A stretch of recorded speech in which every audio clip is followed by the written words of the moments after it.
I still remember that day like it was yesterday.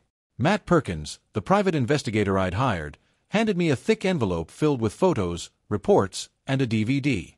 My stomach clenched as I glanced at the pictures of my wife, Lauren, with her former boss, Derek Thompson. I hadn't watched the DVD yet, but I knew I'd have to face it eventually. "How long has this been going on?" I asked, trying to keep my voice steady. Matt flipped through his notes before answering. "We estimate it's been going on for at least 10 years, maybe 12. It seems to have started around the time she was up for a promotion at work. That was shortly after your daughter, Lily, was born. The shock was overwhelming, but another terrifying thought hit me like a brick: STDs. The report suggested Derek had been involved with other women, married ones, besides Lauren. Even though we'd still been intimate since she retired, I couldn't shake the fear of what risks she'd exposed me to without my knowledge." Matt added that Lauren appeared to have no clue about Derek's other affairs, but that didn't offer me any comfort. "If it helps," Matt continued gently, "Derek has said that he never wanted to break up your marriage. He claims it was only a physical thing." I looked him straight in the eye, desperate for something, anything, that might ease the pain. "Did they ever do anything at my house?" Matt shook his head. "No, nothing happened at your home. We installed cameras as a precaution, but there's no evidence of activity there." I let out a bitter laugh. "Well, that's hardly comforting, Matt." As I stared at the report, it felt like every detail about Derek and Lauren's secret life together was a fresh stab to the gut. Apparently, Derek's sister, Claire, had known about the affair for years and had helped cover it up. Claire had always seemed like such a decent person, but now I felt disgusted by the betrayal. I sighed, feeling a mixture of anger and defeat wash over me. "Have you spoken to a lawyer yet?" Matt asked cautiously. "Not yet," I admitted. "I needed to know the full story first." "Well, when you're ready, I can recommend someone. Jennifer Carter is the best. She's handled cases like yours and can't stand cheaters. If you want, I can send her the report and let her know you'll be in touch." I took Matt's card and nodded. "That would be helpful. I'll give her a call."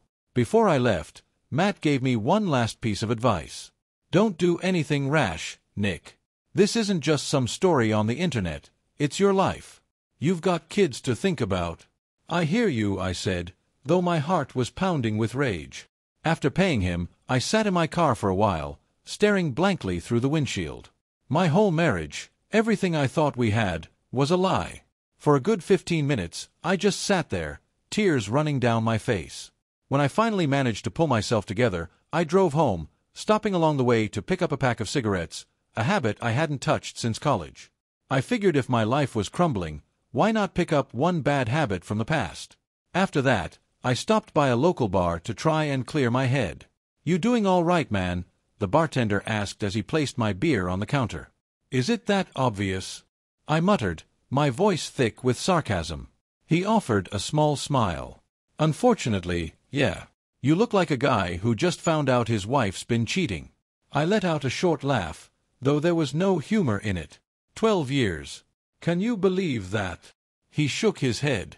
"I've heard worse. But look, my grandpa used to say, I felt sorry for myself because I had no shoes, until I met a man who had no feet. It gets better, but drowning your sorrows won't fix anything." "Wise man," I said, nodding. "He was," the bartender replied. "Finish your drink, but go home after that. You won't find any answers at the bottom of that glass." He was right, of course, but the weight of everything was crushing me. I finished the beer and dragged myself out of the bar. As I drove home, my mind replayed the last decade of my life, and all the subtle signs that I had dismissed suddenly made sense. On the drive home, all the little things I'd ignored over the years came flooding back. Like after our second kid, Jackson, was born, I got a vasectomy. But Lauren stayed on birth control. When I asked her about it, she casually said it was to regulate her cycle, and I didn't think twice. I should have questioned it more, but I didn't. Then there were the work trips. After she started traveling more with Derek, her wardrobe became different. Too fancy for someone who was just meeting clients. I'd call her while she was away, and she'd always be in her hotel room, but there were times when I could have sworn I heard a man's voice in the background. Her voice would crack a little sometimes, like she was covering something up, but I convinced myself I was imagining things. I even remember catching the faint scent of Derek's cologne on her clothes once. It made me sick, but again, I brushed it off. The biggest red flag, though, came after she retired.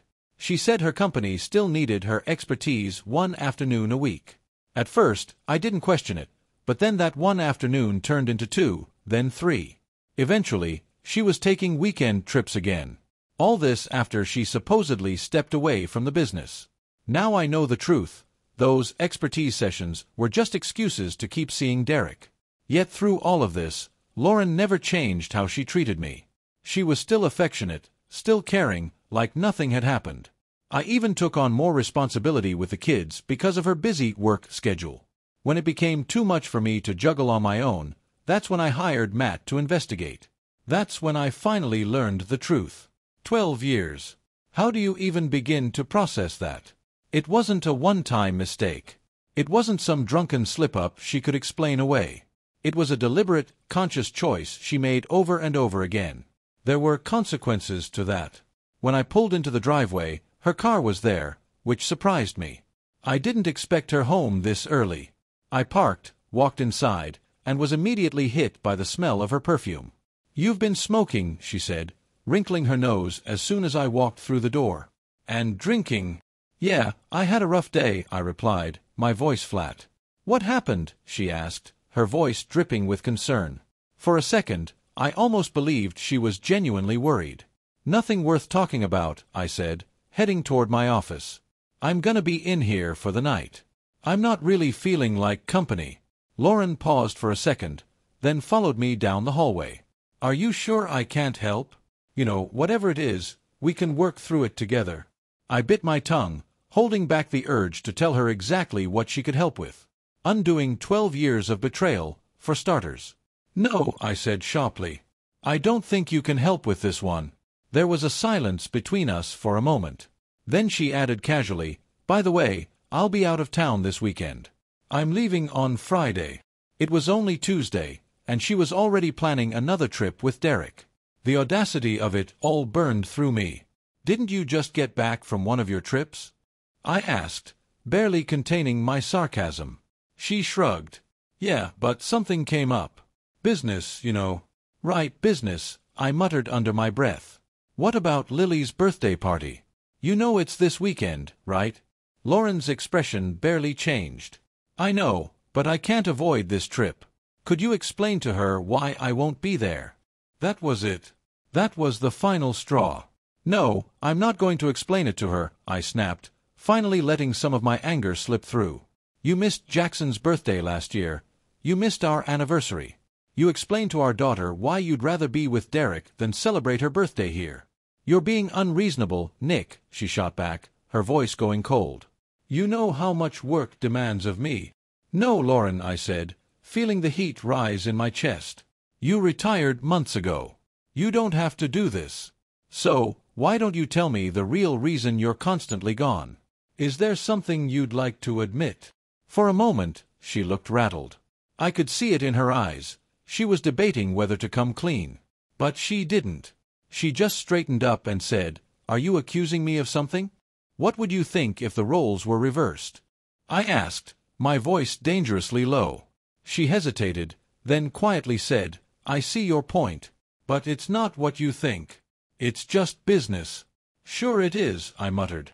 "Now, if you'll excuse me, I've got work to do. Don't bother me for the rest of the night. You're gonna have to take care of the kids." I shut myself in my office and locked the door behind me. As soon as I did, she tried to open it. "Nick," she called softly from the other side. "Please talk to me." "Leave me alone, Lauren," I growled through the door. "I've got a lot on my plate tonight." I waited until I heard her footsteps retreating before I turned back to the mountain of evidence Matt had given me. I sat at my desk, staring at the report for what felt like hours. Every detail, every word, only confirmed what I already knew. My wife had been living a double life for over a decade. Finally, I decided to watch the DVD. I put on my headphones and hit play. What I saw felt like a punch to the gut. Lauren and Derek, in a hotel room, locked in each other's arms. I forced myself to keep watching as they whispered sweet nothings to each other. Derek even asked her if they were still on for the weekend, and she grinned, saying, "I can't go too long without you." My heart sank. I couldn't believe what I was seeing, what I was hearing. Then I heard Lauren's voice again, dismissing me as though I was an afterthought. "Nick will take care of Lily's party," she said casually, as if I were just some babysitter she hired while she ran off to be with her lover. The realization hit me hard. Any love I had for Lauren had died right then and there. I couldn't touch her again. I couldn't look at her the same way. As I shut off the video, I vowed that this marriage was over. After watching that video, I just sat there in stunned silence. It was one thing to know about the affair, but seeing it with my own eyes, hearing her voice as she made plans to be with him while treating me like I was nothing, was a whole other level of betrayal. I couldn't even begin to process how I was supposed to move forward from this. Eventually, I forced myself to get up and head upstairs. As much as I wanted to just lock myself in that office forever, I still had my kids to think about. When I got to Lily's room, she was already in bed, her little face peeking out from under the blankets. "You okay, Daddy?" she asked, her voice filled with concern. I swallowed hard, trying to hold myself together for her. "Yeah, sweetheart. I'm fine. Just a rough day at work." She frowned a little, not fully convinced, but she nodded. "Okay. I love you, Daddy." "I love you too," I whispered, kissing her on the forehead before pulling her blankets up a little higher. After I left her room, I went downstairs to the kitchen. Lauren had made dinner and kept it warm for me, but I wasn't in the mood for it. The smell of pot roast hung heavy in the air as I grabbed a cup of coffee instead. I was about to head outside to smoke when Lauren came in. She tried to kiss me, but I turned my head, letting her kiss my cheek instead. It was the first time I'd ever rejected her like that. "What's wrong, Nick?" she asked, her voice full of concern. "You haven't smoked since college. What's going on?" "We don't always get what we want," I replied bitterly, taking a long drag from my cigarette. "What do you mean?" she asked, a hint of frustration creeping into her tone. I just shook my head, staring out into the night. "It's too late, Lauren. Too late for everything." "Too late for what?" she pressed. I finally turned to face her, the weight of everything making my words heavy. "You're smart. Figure it out." Her expression shifted from confusion to something closer to fear. She opened her mouth to say something, but then seemed to think better of it. Instead, she just stood there, watching me with tears welling up in her eyes.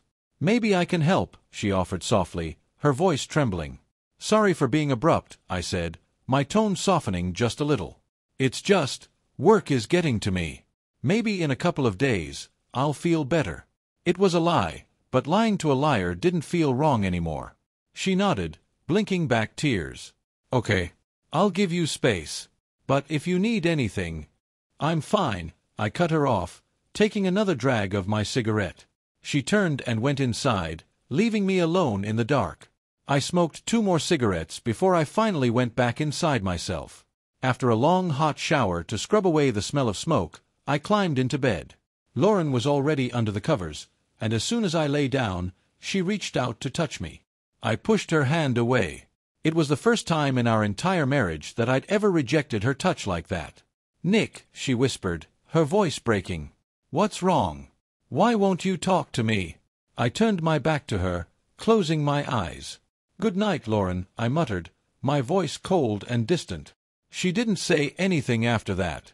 I could hear her soft sobs in the darkness, but I couldn't bring myself to care anymore.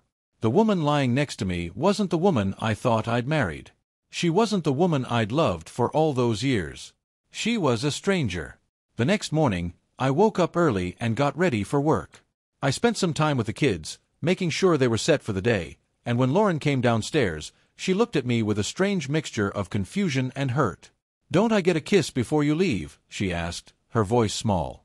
I stared at her for a moment before I leaned in and gave her a half-hearted kiss on the cheek. "I love you," she said softly. "Yeah," I replied, barely looking at her as I walked out the door. "Me too." That day at the office was a blur. I could hardly focus on anything. Eventually, I broke down and told my boss what was going on. He was understanding and told me to take time off if I needed it. But I wasn't ready for that. Not yet. Later that afternoon, I finally met with Jennifer Carter, the lawyer Matt had recommended. "Good afternoon, Nick," she greeted me as I walked into her office. Her handshake was firm, and there was something reassuring in the way she carried herself. I could see why Matt had recommended her. "Let's talk about what you want to do here," Jennifer said, gesturing for me to sit down. "I want to take as much as I can," I said bluntly. "Especially when it comes to the kids." Jennifer nodded, flipping through the file Matt had sent her. "Mothers typically get custody, but from what I see here, you've been the primary caregiver for years. That works in your favor." "Good," I said, feeling a small sense of relief. "As for your wife's finances, she received a pretty substantial payout from her company after they sold, right?" Jennifer asked, looking over the financial data I'd provided. "Yeah," I confirmed. "Her dividends from the sale are almost as much as my salary." "That's great news," Jennifer said, her eyes brightening. "That means you likely won't have to pay her alimony. In fact, depending on how the custody goes, we might be able to get her to pay you child support." "What about the house?" I asked, leaning forward. "If you get custody, you'll likely be able to stay in the house, and she'll have to pay her share of the mortgage," Jennifer explained. "If she gets custody, which I doubt, you could be on the hook for half the mortgage plus child support. Or, we can sell the house and split the proceeds." "Let's see how the custody goes first," I said. Jennifer nodded. "What about Derek? Do you want to sue him?" "Can I?" I asked, my interest piqued. "Not in this state," she replied, "but we can definitely name him in the divorce proceedings. You could also go after him for emotional distress, but it might not go far."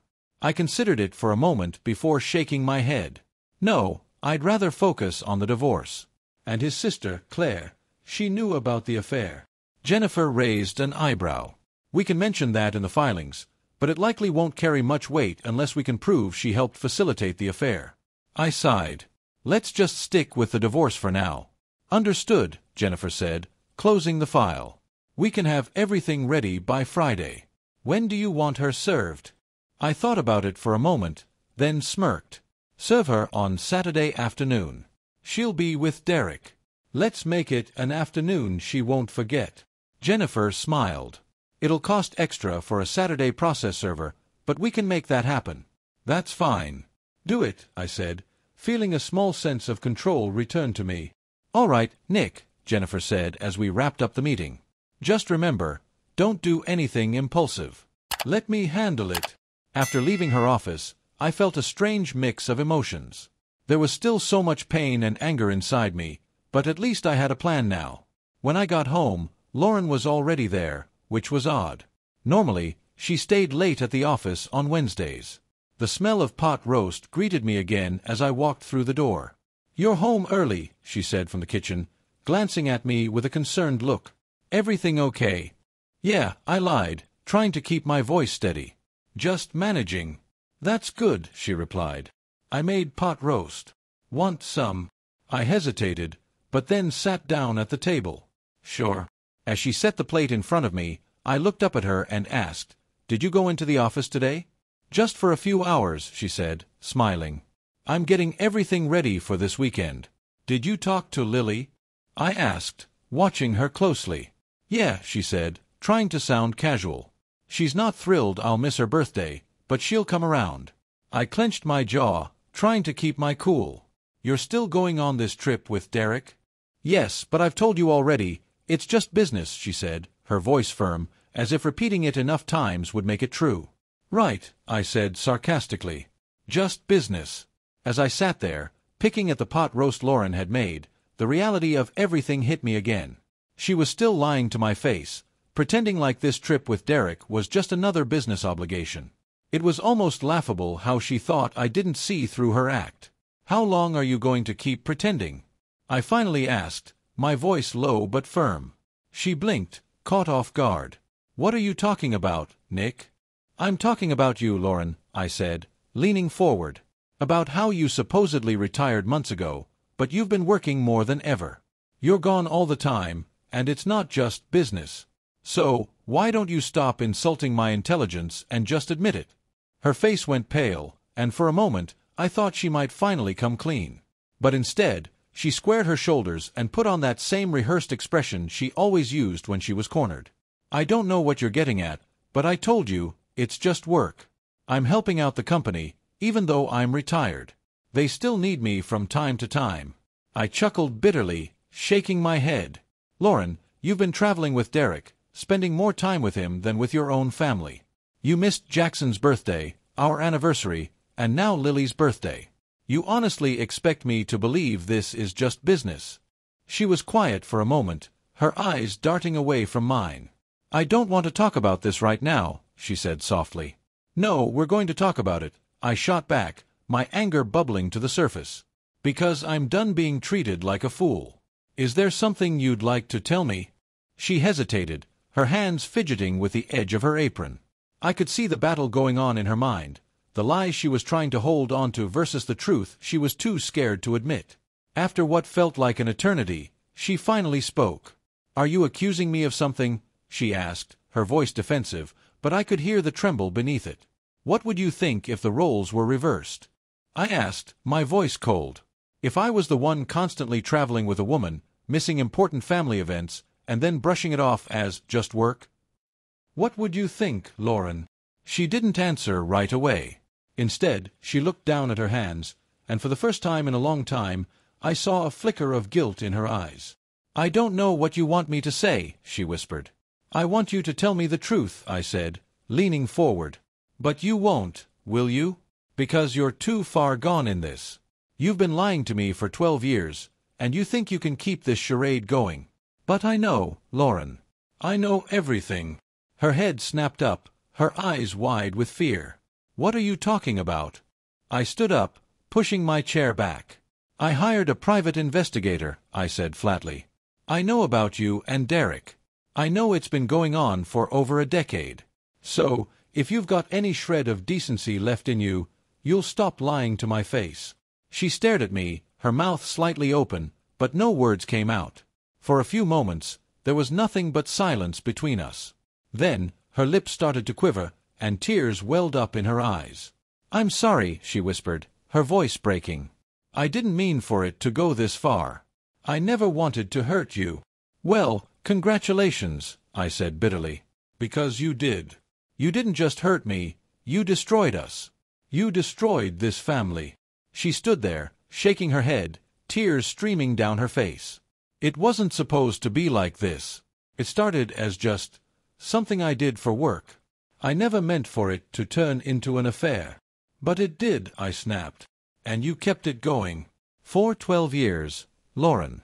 Do you even realize what you've done? I love you, Nick, she cried, reaching out to grab my arm, but I pulled away. I do love you, but... Don't, I cut her off, holding up my hand. You don't get to say that anymore. Love isn't sneaking around behind your spouse's back for over a decade. Love isn't missing your children's birthdays because you're off screwing your boss in some hotel. So don't you dare stand there and tell me you love me. She crumbled, falling into a chair, sobbing into her hands. I'm so sorry, she kept repeating, like it was some kind of mantra that would erase everything. But it didn't. Nothing could. I'm filing for divorce, I said, my voice steady despite the storm of emotion swirling inside me. She looked up, her tear-streaked face full of panic. No, please, Nick, don't do this. We can fix this. I'll end things with Derek. I'll make it right. Just, please, don't end our marriage. I shook my head, feeling nothing but numbness now. There's no fixing this, Lauren. You made your choice when you carried on with him for 12 years. There are consequences for that. She stood up, rushing toward me, her hands trembling as she reached for mine. Please, she begged, her voice cracking. Think about the kids. Think about what this will do to them. I am thinking about the kids, I said coldly. And that's why I'm leaving you. They deserve better than this. They deserve a mother who actually cares about them, not someone who's more focused on her affair than on her own family. She collapsed onto the floor, sobbing uncontrollably. Please, she whispered through her tears. Please don't leave me. But I was done. I'd already left her the moment I saw that video. The woman I loved no longer existed. All that was left was a stranger, broken by her own choices. Without another word, I walked out of the room, leaving her there on the floor. I didn't look back. I couldn't. That night, I locked myself in my office again. The sound of Lauren's sobs echoed faintly through the house, but I forced myself to tune it out. I opened my laptop and began gathering the last of the documents Jennifer needed for the divorce. As I worked, the weight of what I was about to do hit me full force, but I knew there was no turning back. This was the only way forward. The next few days passed in a haze of tension and silence. Lauren stayed out of my way for the most part, barely speaking to me unless it was about the kids. The kids, of course, could feel the strain, though I hadn't told them anything yet. They were old enough to know something was off, but I wasn't ready to have that conversation, not until everything was set in motion. That Friday, I watched as Lauren packed her things for yet another business trip. This time, though, I knew exactly what she was packing for: another weekend with Derek. My stomach churned as I stood in the doorway, watching her. It was all I could do to keep my anger in check. "I'll be back Monday," she said softly, avoiding eye contact. "Right," I muttered, barely listening. In my mind, I was already a few steps ahead, thinking about how this weekend would play out. How the divorce papers would be delivered to her while she was with him. She hesitated at the door, her bag slung over her shoulder. "Nick, I know I've said this a million times, but I'm sorry. I really am. I wish I could take it all back." I looked at her, feeling nothing but cold detachment. "It's too late for that, Lauren." She nodded, wiping a tear from her cheek before walking out the door. I stood there for a long time after she left, staring at the spot where she had been, feeling both relief and a deep, aching sadness. This was the end, and though I knew it had to happen, it didn't make it hurt any less. Saturday rolled around, and by mid-afternoon, I was anxiously waiting for the confirmation from Jennifer that the papers had been served. I was preparing for Lily's birthday party, trying to focus on making it a good day for her, even though my mind was elsewhere. Around 5:30, I got the call. "She's been served," Jennifer said simply. "Good," I replied, exhaling a breath I didn't realize I'd been holding. "How are you holding up?" she asked, her voice softer now. "I'm managing," I said, though it felt like a lie. In reality, I was barely holding it together, but there was no point in dwelling on it now. "Just take things one step at a time," Jennifer advised. "Don't engage with her if she tries to contact you. Let her lawyer handle it." "I will," I promised. I hung up and turned back to the task at hand. Lily's birthday party went off without a hitch, and for a few hours, I managed to push everything aside and focus on my kids. Seeing Lily's face light up when she blew out her birthday candles reminded me why I was doing this. For them. They deserved better than what Lauren had given them. After the party, as the kids were winding down, Lauren's parents, Beth and Paul, came by to pick up the kids for the weekend. They'd been incredibly supportive since I'd told them about the affair. Though they were heartbroken over what their daughter had done, they'd made it clear that they were on my side, especially when it came to the kids. Beth hugged me as I handed over Lily's overnight bag. "You're doing the right thing, Nick," she whispered. "The kids need you. You're the steady one in all this." "I hope so," I said, my voice thick with emotion. "Thanks for everything." As they drove away, I stood on the porch for a moment, staring at the fading daylight. It was strange, the mix of emotions swirling inside me. Anger, sadness, relief, it was all there, all tangled together. But beneath it all, there was also a sense of finality. The wheels were in motion, and there was no turning back. That night, I sat in the quiet of the house, nursing a beer and reflecting on everything that had led me to this point. The divorce papers had been served, and soon, Lauren would have no choice but to face the reality of what she'd done. It wasn't just about the affair anymore, it was about the years of lies, the betrayal that had fractured our family. The next morning, I got a call from Lauren's lawyer, who informed me that Lauren was devastated. Apparently, she hadn't expected me to go through with the divorce, despite everything. Her lawyer tried to soften the blow, saying she was willing to cooperate for the sake of the kids, but I wasn't in the mood for pleasantries. I told her lawyer that my terms were non-negotiable and that I wanted full custody of the kids. Days passed, and Lauren didn't come home after her weekend with Derek. She stayed away, which was just fine with me. In the meantime, I met with Jennifer again to iron out the final details of the divorce. I told her I wanted everything: custody of the kids, the house, and no alimony.